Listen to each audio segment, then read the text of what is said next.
I used to believe that love could survive anything, lies, distance, even mistakes. But that was before I learned what betrayal really felt like.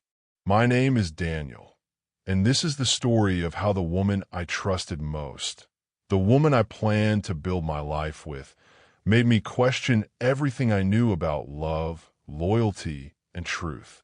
It all began 2 years ago. I was working as a project manager in a mid-sized tech company in Chicago. Life wasn't perfect, but it was stable. I had a good job, great friends, and a girlfriend who I thought was my soulmate, Clara. Clara was beautiful in the quiet kind of way, the kind that didn't try to attract attention, but somehow always did. She worked in marketing, full of ideas and charm. We had been together for almost 3 years, and I was already thinking about proposing. Our relationship had its ups and downs, like everyone's does. But I trusted her completely. Or maybe I just wanted to trust her so badly that I ignored the small things. The late replies, the sudden weekend work trips, the way she guarded her phone like it held state secrets. At first, I didn't question it. I told myself not to be that paranoid boyfriend. But then, things started to change. It was a Saturday morning. Clara said she had a team meeting at a cafe downtown. I remember joking, "Since when do team meetings come with lattes and croissants?" She laughed and kissed me on the cheek, saying, "Don't be jealous, Danny. It's just work." But something in her tone didn't sit right with me. Hours passed, and she didn't respond to a single text. I tried to brush it off, but when I checked her Instagram story later that day, I noticed she had uploaded a photo, a latte, 2 cups, and a man's hand across the table. No face, just a hand. But I knew it wasn't mine. When she came home that evening, I acted normal. I didn't ask. I didn't accuse. I just watched her. She smiled, hugged me, asked if I'd eaten, and carried on like nothing happened. But deep down, I knew something was wrong. Over the next few weeks, Clara became distant. She stopped saying, "I love you" first. She'd sleep with her phone under the pillow. Sometimes, I'd wake up in the middle of the night and see her texting someone, quickly locking the screen when she noticed me move. When I asked who it was, she'd reply, "Just work stuff, Danny. Go back to sleep." It was always work stuff. Then one day, fate handed me the first real clue.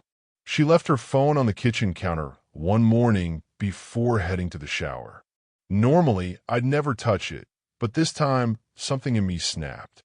I didn't want to invade her privacy, but my gut told me the truth was already invading my peace.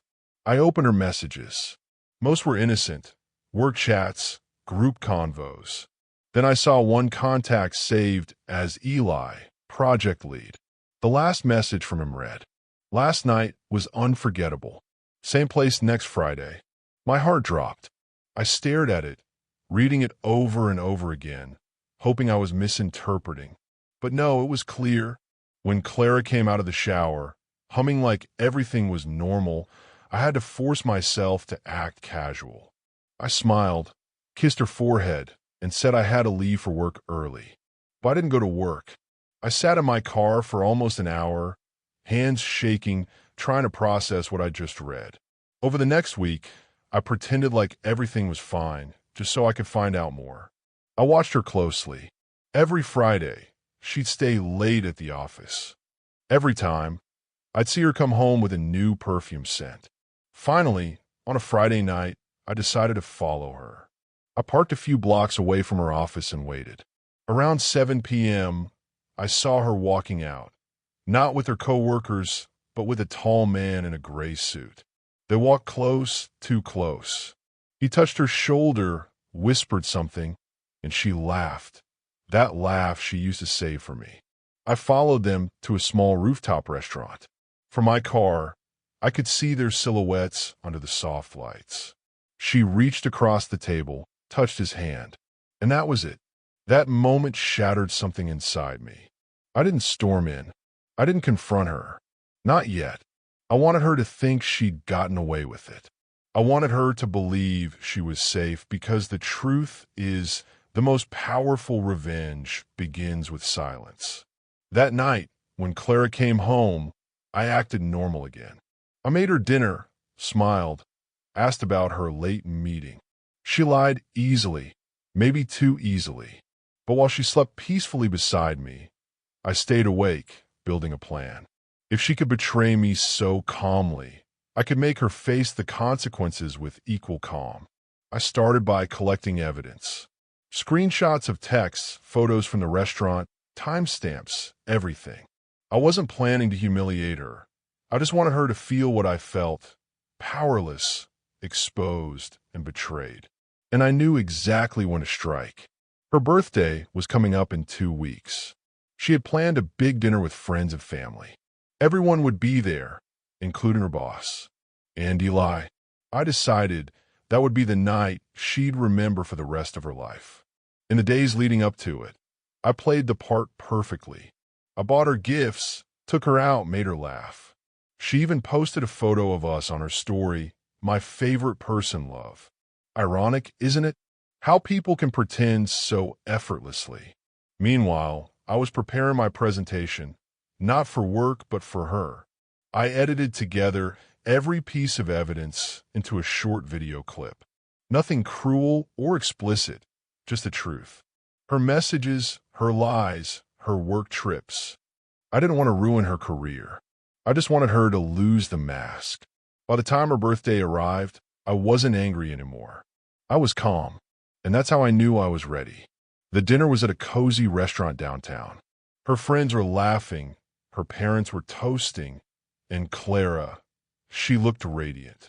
She hugged me, kissed me, whispered, "Thank you for being the best thing in my life." I smiled. "You really think so?" She nodded. Not noticing the small USB drive, I slid into the restaurant's projector laptop. 5 minutes later, as everyone prepared for the slideshow of her birthday memories, I stood up. "Before we start," I said, "I made something special for you, Clara. A video, a little story about us." The room dimmed. The screen lit up. At first, it showed sweet photos of us, our trips, our smiles, our moments. Everyone smiled, touched by the sweetness. Then the tone shifted. The next photo appeared, the rooftop restaurant. Then screenshots, the messages, the unforgettable nights, the lies. Clara froze. Her smile faded. Her friends whispered. Her parents stared in shock. And I just stood there, silent. When the video ended, I said quietly, "Happy birthday, Clara." You thought I'd never find out. The silence that followed was louder than any scream. She ran out of the restaurant crying. Eli tried to follow, but her father stopped him. I didn't chase her. I didn't need to. The truth had already done what I came for. That night, I didn't feel joy. Not at first. Just emptiness, the kind that comes after finally closing a painful chapter. But when I looked in the mirror later, I realized something. I wasn't broken anymore. I was free. The silence after the video ended still echoes in my head sometimes. It wasn't just silence. It was the sound of truth hitting like a thunderclap. Clara ran out of the restaurant that night, her heels clicking on the pavement like the last beats of a dying lie. Everyone was frozen. Her friends looked shocked, her parents looked shattered, and I just stood there, breathing slowly, feeling something I hadn't felt in months, peace. People started whispering. One of her co-workers murmured, "Was that real?" I didn't answer. I didn't need to. After a few awkward minutes, I thanked everyone for coming and left quietly. No shouting, no scene. I just walked out into the cold night air, took a deep breath, and smiled. It was over. The next morning, I woke up early. My phone was flooded with messages from her friends, co-workers, even her mother. Most said the same thing. "Daniel, I'm so sorry." I ignored them. Clara tried to call me 12 times that morning. I didn't answer a single one. Then came the messages, long, desperate, emotional paragraphs. "Daniel, please. Let's talk. You don't understand everything." It wasn't what it looked like, but I did understand. maybe too well. Every time my phone buzzed, I felt a strange mix of satisfaction and sorrow. It's strange. You dream of this moment, the day they face the truth, and when it happens, it doesn't feel like victory. It feels like closure. By the third day, she stopped calling. I later heard through mutual friends that she'd taken a leave from work. Apparently, she couldn't face anyone. Eli, the guy she cheated with, tried to deny everything, but the screenshots were too clear. Word spread fast in her office. Soon after, he was transferred, a polite way of saying fired. And Clara? She moved out of her apartment, cut off social media, and disappeared for a while. Meanwhile, I focused on rebuilding myself.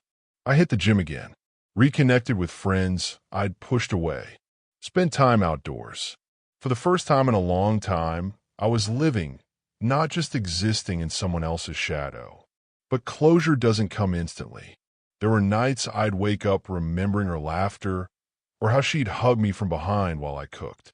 Love doesn't vanish, it just changes shape. I told myself that forgiveness didn't mean forgetting. It meant moving on without carrying the poison. Still, a part of me wanted her to see what she lost. It was about 2 months later when I saw her again. I was grabbing coffee downtown before work. As I stood in line, I heard a familiar voice behind me, soft, hesitant. "Daniel?" I turned around. There she was, Clara. She looked different, thinner, pale, eyes tired. The kind of tired that comes from crying too often. For a second, we just stood there silent. Then she said quietly, "Can we talk?" I hesitated. Part of me wanted to walk away. But another part, maybe the part that still needed closure, said yes. We sat by the window, two people who once shared everything, now strangers sipping coffee. She looked down, fidgeting with her cup. "I know you hate me," she said softly, "and you have every right to, but I just need you to know I didn't mean to hurt you like that. I didn't say anything." She took a deep breath. "Eli, it wasn't love. It was stupid. It was just excitement. I felt lost, and he made me feel noticed. But it was never real." I nodded slowly. "But you still chose him." She winced. "I know, and I've lost everything because of it." There was no anger in her voice anymore, just regret. I looked at her for a long moment before I finally said, "Clara, I don't hate you. I just don't recognize you anymore." She blinked, eyes filling with tears. "Do you think you'll ever forgive me?" I sipped my coffee and replied, "I already did. That's why I'm free." She looked confused. "Free?"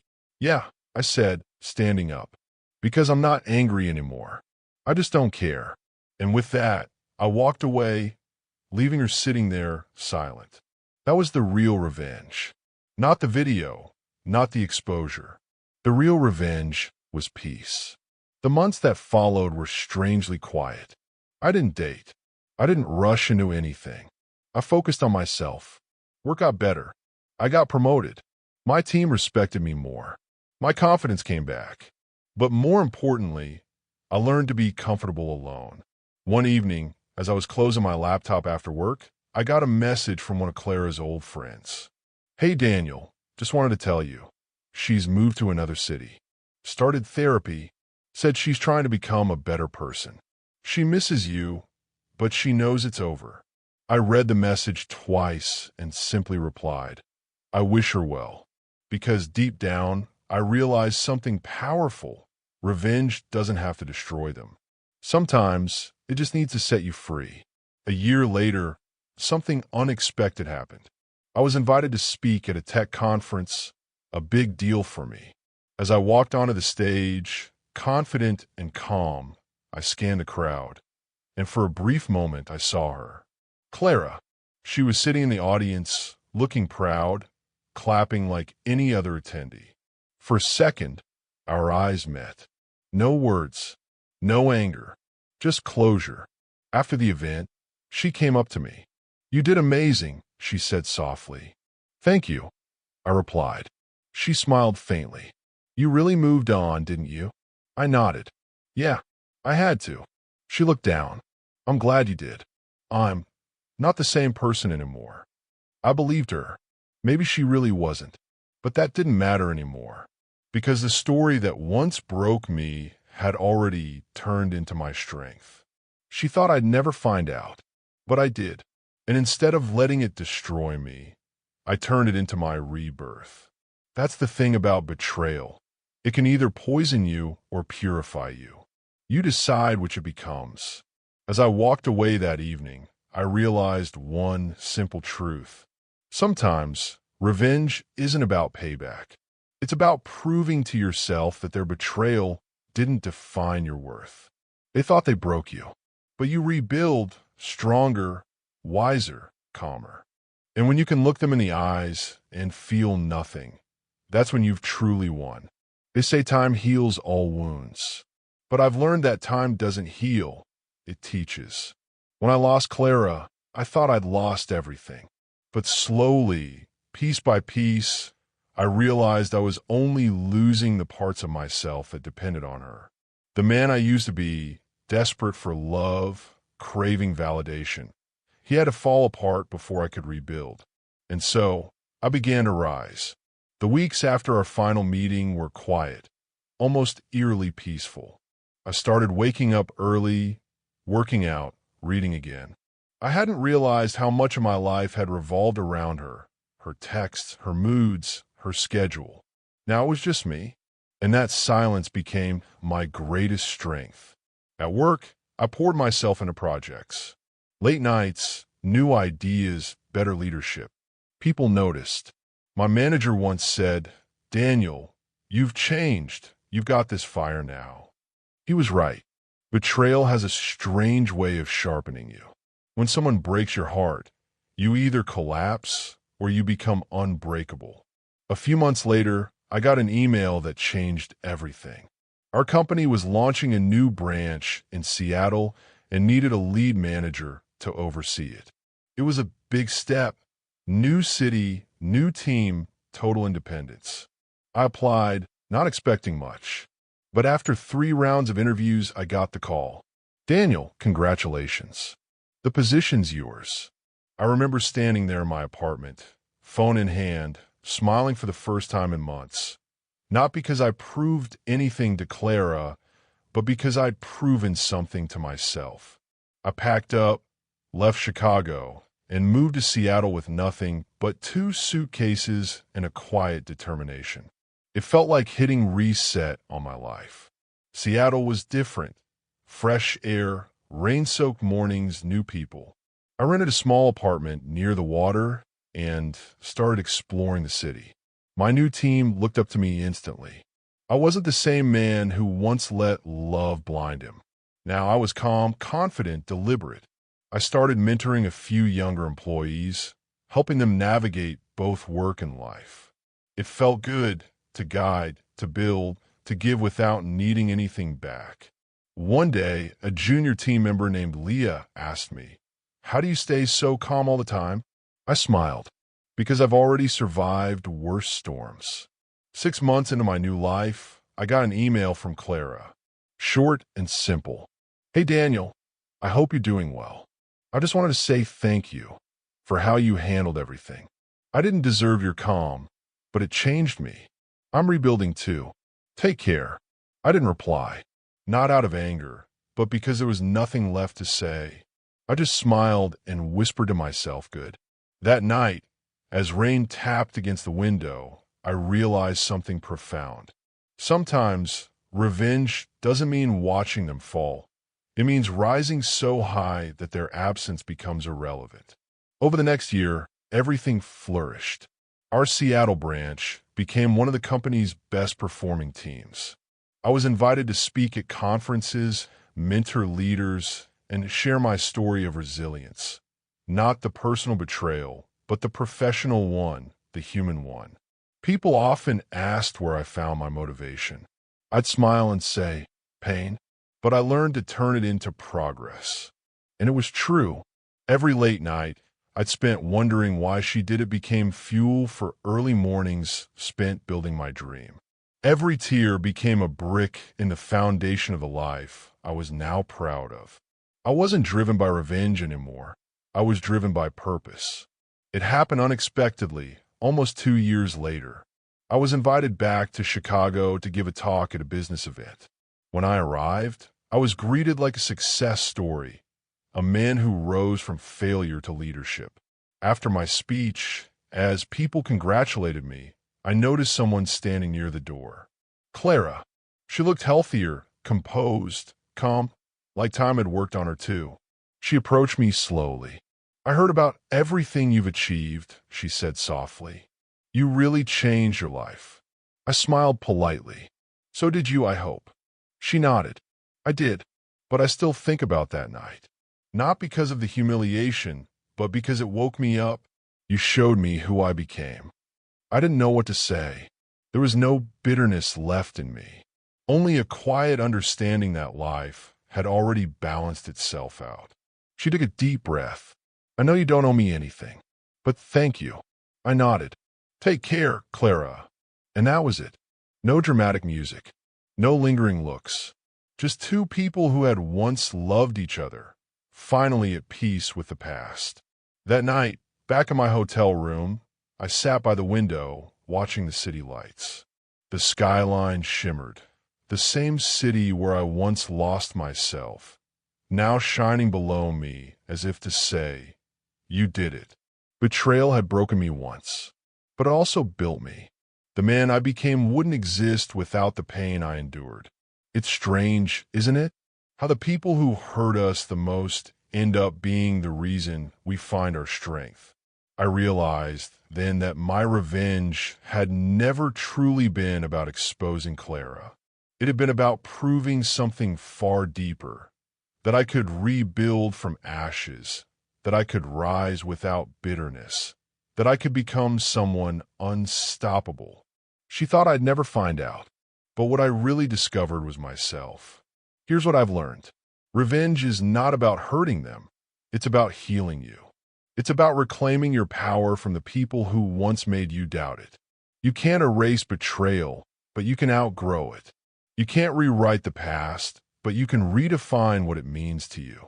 They thought you'd never rise again, but one day they'll see your success, your peace, your glow, and realize that was the real revenge all along.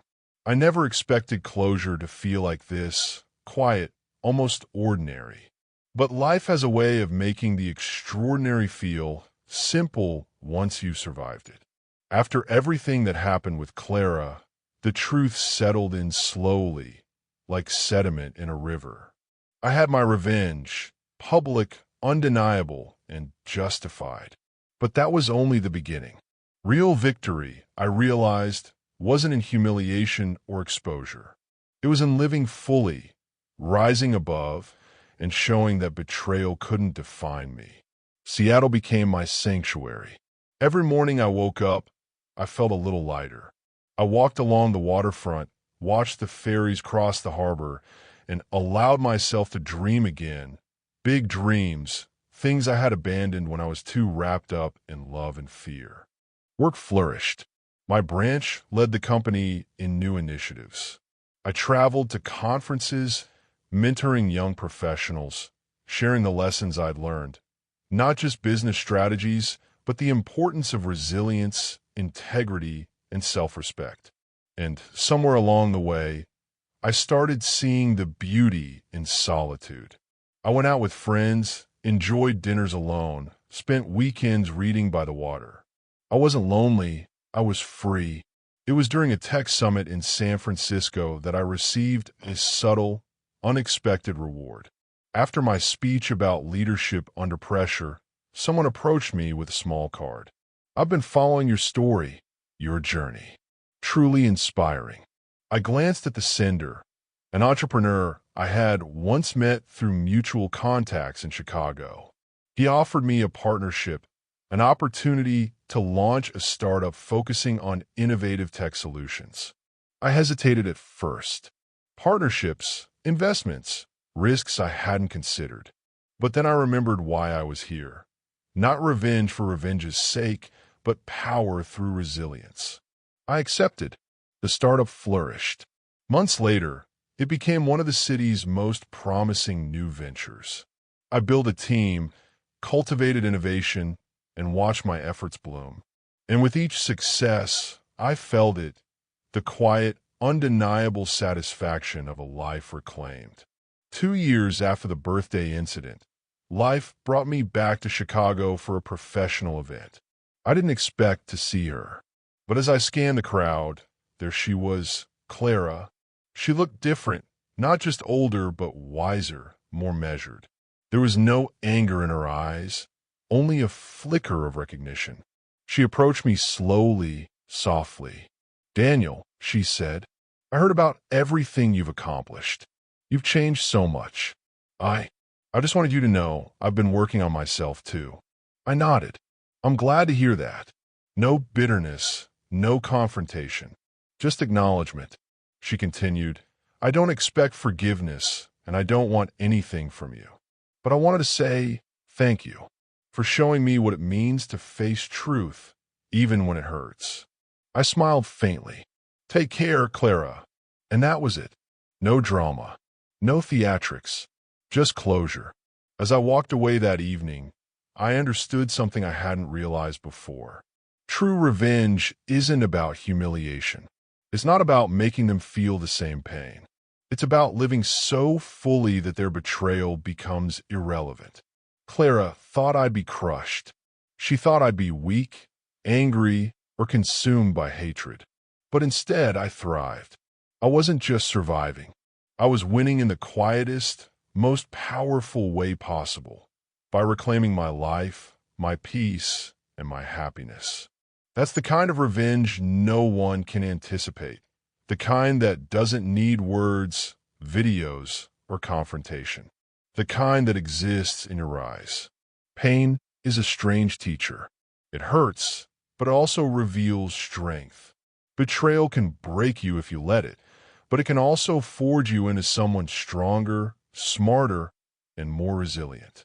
I realized that every tear, every sleepless night, every moment of doubt contributed to the man I became. Every setback, every heartbreak, every instance of being deceived became fuel for growth. And with growth comes clarity.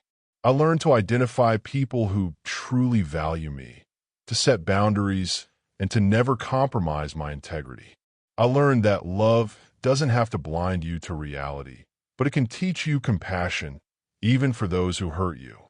And the real victory? Freedom. Freedom from anger, freedom from obsession, freedom from the shadows of someone else's choices. When I walk through life now, I carry no grudges, only lessons, only strength, only peace.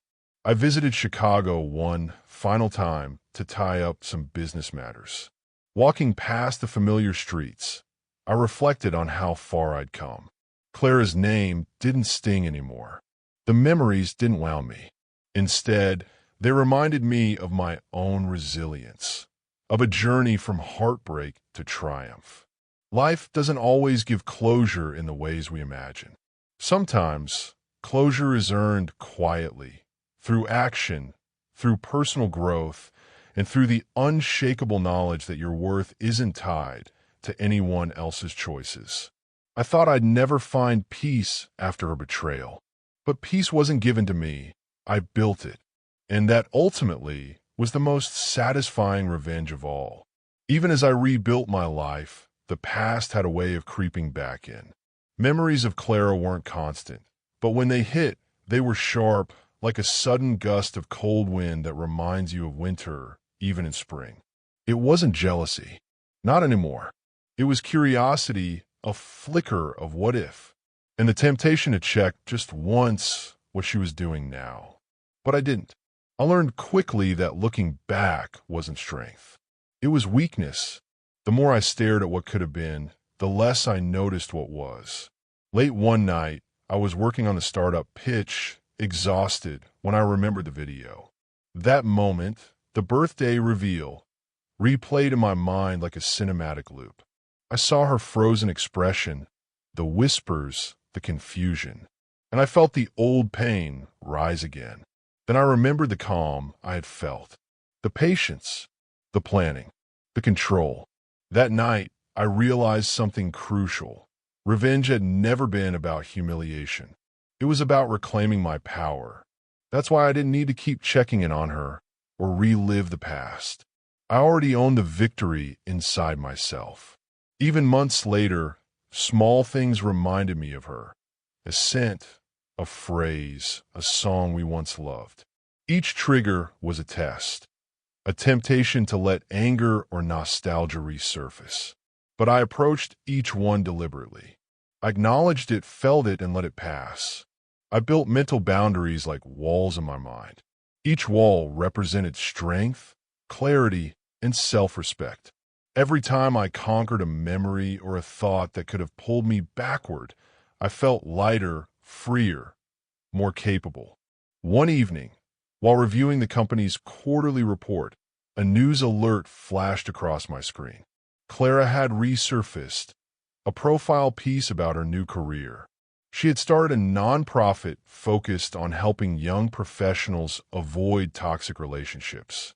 For a moment, I felt an odd mix of surprise and curiosity. She wasn't trying to reach me.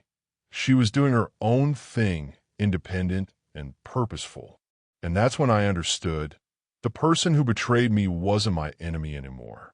My only enemy had been the part of me that allowed betrayal to control my life. I had defeated that part. From that point, I made a silent vow. I wouldn't let nostalgia, anger, or guilt interfere with my life again. I wouldn't chase her, nor would I dwell on her mistakes. Instead, I focused fully on building a future worth living, a life so complete that nothing from the past could overshadow it.